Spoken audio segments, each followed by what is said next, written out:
actually it was here before the Egyptians as a Canaanite city. Okay. But in terms of being an international imperial garrison spot, Egypt sets the tone, claims it as opposed to somebody else. Solomon then says, Egypt is gone, let me take that. That's kind of Solomon's reign. He sees himself as the heirs of Egypt. Solomon dies, Egypt comes back. Okay. Here, adjacent to the gate complex, the archaeologists have found two large spaces, two large rooms. Let's pull this way a bit, guys. Two large spaces. One of them has been interpreted as a palace. One of them has been shalom. One of them has been interpreted as a palace.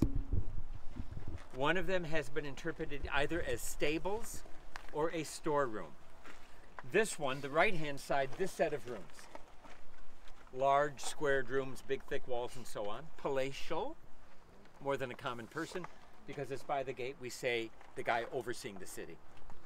This one on the left side, over here, these long rooms with pillars separating.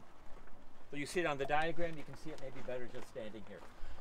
This has been interpreted by Yigal Yadin of late as evidence that Solomon now controls the war horses and the war chariots. Solomon. Egypt used to. Now Solomon does. The Bible, 1 Kings chapter 9, talks about Solomon's chariot cities, and Megiddo being a logical place for one. The alternate view says, good enough, but these weren't the stables. These were warehouse district, where you would put the supplies, the goods and things, next to the palace to keep it safe as well.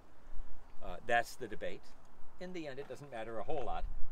In either case, it represents the power and might of the Solomonic kingdom for a generation at least, replacing Egypt in the land. The northern kingdom falls. Sorry. The Solomonic kingdom falls. The united kingdom falls. And we have Rehoboam in the south and Jeroboam in the north, and the rest of the Old Testament history is two smaller petty kingdoms fighting each other as well as their enemies.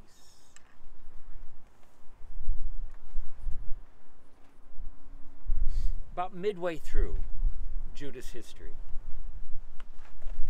8th century, the 700s, a cat comes back.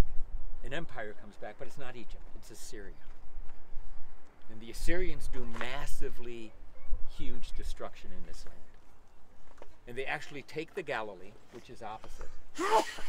They take the Jezreel Valley, they take the route to the coast, and they take the Transjordan, like this, isolating Israel up in the hills. Megiddo then becomes the Assyrian capital of the Galilee. All right? And we have layers of that here. 1 decade later, the northern kingdom falls to Assyria, and the northern kingdom ceases to exist.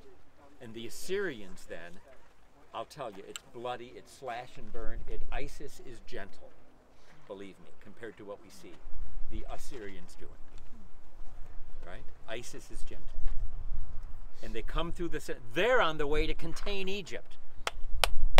Right? So they take Egypt's old spot, Megiddo, in doing it. Then you've got this. Right? Only this time it's the Assyrian Empire. In the Assyrian Empire, that great firework, when they're in charge of all of this, very quickly fizzles out. And guess who comes back? Well, Israel is gone as a northern kingdom. The king in Jerusalem is called Josiah.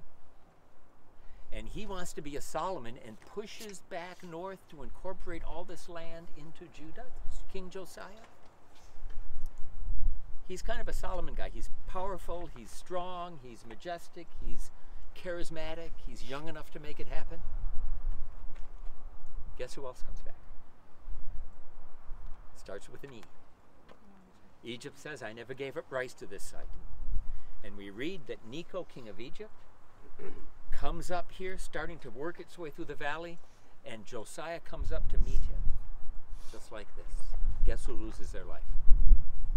A cat fighting a mouse. Who's going to and Jerry. This is Necho and Josiah. And the last great hope of ancient Israel, cut down here in a military attempt to try to regain the power of Solomon, to try to regain the power, the glory of the Davidic kingdom. And within 2 generations, Babylon comes, kind of ends it for everybody down here. All right? Up there we had a battle for the heart and soul of ancient Israel. Here we have a battle for their reawakening of the Davidic and Solomonic kingdom. All right? Elijah is able to make a statement. Josiah tries. Both of these people are part of Jesus' past, part of Jesus' history. Which one is going to play better in the New Testament, do you think? Are they looking for an Elijah? Are they looking for a Josiah? Who are they looking for? The people in Nazareth. Who do they want to come back and lead? Which one? Nazareth is right there. We're going to be standing on that hill tomorrow afternoon looking back at this direction. We'll kind of finish the story then.